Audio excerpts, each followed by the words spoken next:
Have you ever thought to yourself, wow, their game looks so good, but how do I get mine to look the same? Yeah, this is what we're fixing today. But before we touch any settings, this is the difference we're going for. Here's the default look from the game. And this is my setup in Wuthering Waves with the in-game filter and NVIDIA working together. Maybe you just started playing and you already want your game to look like this, or maybe you've been playing since day one and now you finally want to know what makes the difference. Either way, your game already looks good, but once you've seen how much better it can look, it's very hard to go back. There are 3 simple steps behind the way my game looks. The first 2 are very easy and they already make a noticeable difference, but the third step is one that takes the game from looking better to looking insane. I'll show you every setting, explain which ones actually matter, and make it easy for you to copy the same setup or tinker with it yourself. And no, it's not complicated, or at least it won't be after this video. We're starting with the Global Filter built directly into Wuthering Waves, because this is the big first step into changing how the game feels visually. Personally, I use Dystopian, because it gives me the feeling that I want in my game, but this is something you can play around with. I'll also put my full settings in the pinned comment, so you don't have to be a past champ just to copy them. So scroll down to the pinned comment, and while you're changing these settings, I'm going to give you a quick explanation of what these settings actually change and how important they are. That way, you'll know what we're changing instead of just copying random numbers that I tell you to change and hoping the game magically looks better for you too. If we start with the color palette, I have mine at -2, -2, and the filter intensity to 35 because it gives me a balance. And the color palette is a little bit confusing name because it sounds like you can literally choose what colors you're gonna have in the game, but it's not an RGB color palette. The simple way to think about it is that it changes the color directions of the filter. So basically, what kind of tone and mood does the color of the filter give the image? And the best way to understand it is to put the filter intensity at 100 and then move around with the color palette point, because that gives you a much clearer picture of what it's actually changing.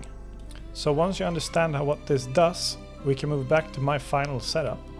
The reason I keep the intensity control is simple.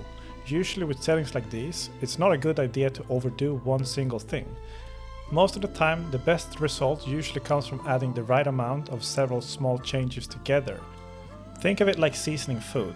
You don't just dump one ingredient into it like a complete maniac just because you like it and then hope it becomes perfect. So yes, sometimes 80 intensity can look great in one specific screenshot, but when you get into actual gameplay and scenes and lighting and effect keep changing, it can become way too much.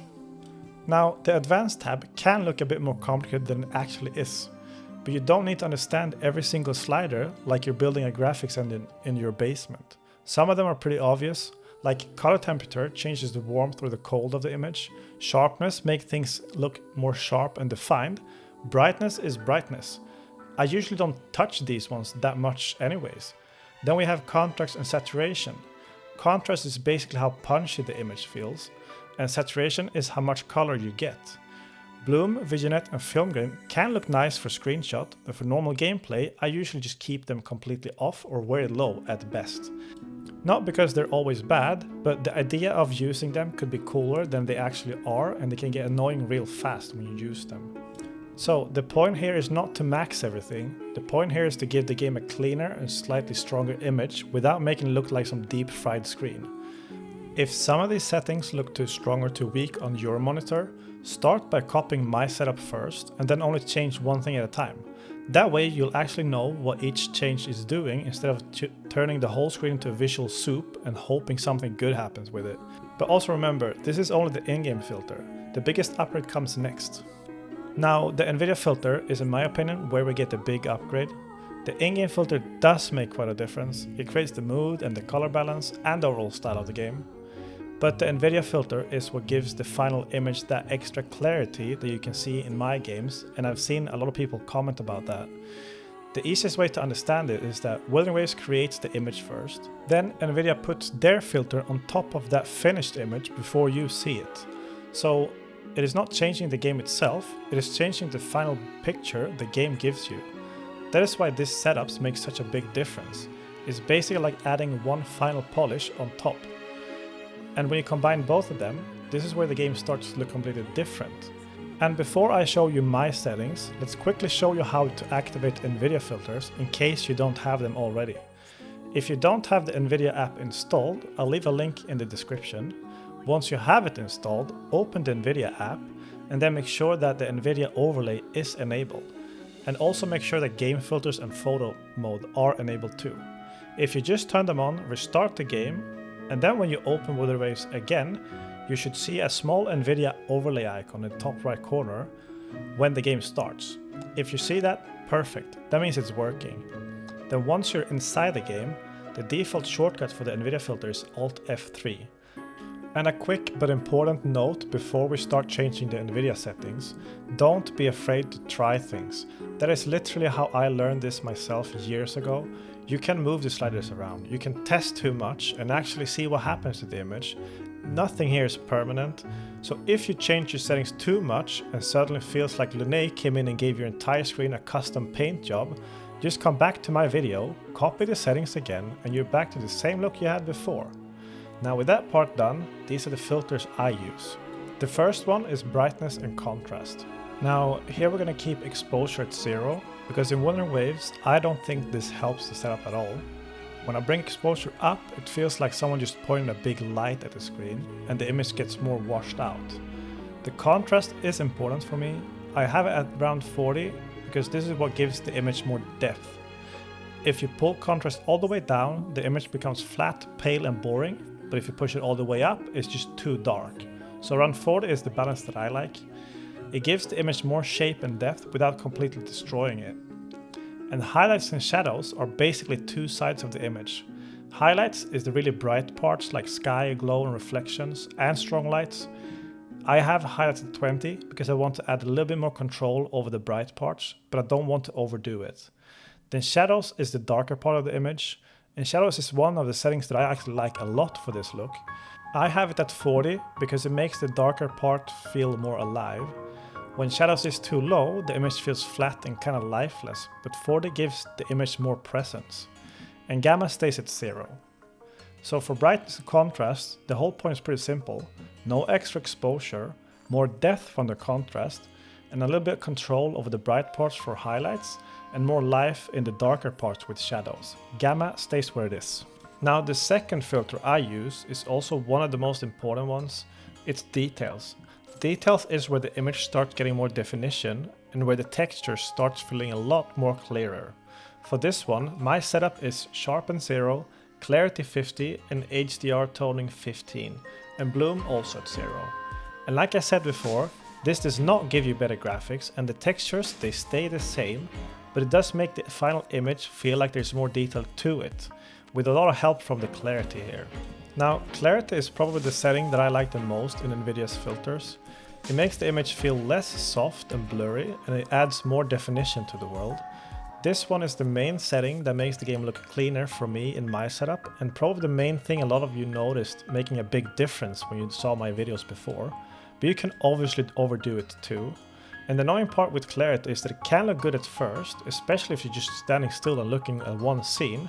But you might notice it's way too much when you actually start running around in the world and play with it. So for me, 50 is the balance that I like, because it gives the image more definition without making it look like it went 3 steps past realistic and then forgot to stop. HDR toning I keep at 15. It does not change the image as much as clarity does, it helps a little bit though. The simple way I see it is that it gives the image a little more weight, but again, I don't want to push it too far because the image can start looking strange instead. So sharpen also stays at 0 here. Not because sharpen is useless, but because I already use sharpness in the in-game filter. And after this, I also add a separate NVIDIA sharpen filter, and that one does the sharpening job much better for this setup. Okay, so those were the 2 biggest parts of this setup. Now the last 2 filters doesn't change the image as much overall, but I still think they're important because they give me way better control over the final look. And those 2 are sharpen plus and color. First, sharpen plus. For this one I use intensity 25 and texture detail 26. And this one is pretty simple. I use it as a final sharpness layer. And the reason that I like sharpen plus more is because the texture detail lets me bring out things like tiles and stairs and ground details, and like small textures in the world pretty much. but without making the characters look like they suddenly have frosted edges around them. And the last filter I use is color. This one is more of a final adjustment. When you add color, you might be a little bit confused at first, but there's a very simple trick.